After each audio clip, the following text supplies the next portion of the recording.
உன் எண்ணங்கள் உயர்வாக இருந்தால், உன் எண்ணங்கள் மற்றவர்களுக்கு உதவிகரமாக இருக்கும் என்ற எண்ணங்களுக்கு இருக்கிறாய்னா விமர்சனங்களை பத்தி நீங்க ஒரி பண்ணாத. ஏன்னா உன்னுடைய விமர்சனங்கள் ஒன்ன செயல்படுத்த முடியாத அளவுக்கு நிலை மாற்றிவிடும். அதை கண்டுக்காம காதல கேட்காத அளவுக்கு நம்ம போயிட்டு இருக்கிறது வாழ்க்கை நல்லது.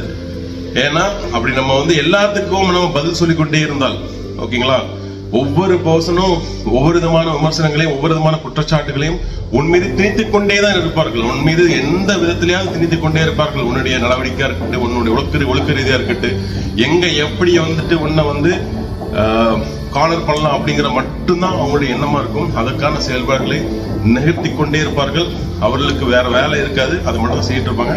ஸோ தயவு செய்து அந்த மாதிரி மனிதர்கள் உங்களிடம் இருக்காங்க அப்படின்னா சே பாய் டு தி பீப்புள்ஸ் அண்ட் விமர்சனம் கண்டு ஒதுங்கி விடாமல், விமர்சனத்தை கண்டு பயந்து விடாமல் நாம் முயற்சி செய்து கொண்டிருப்போம்.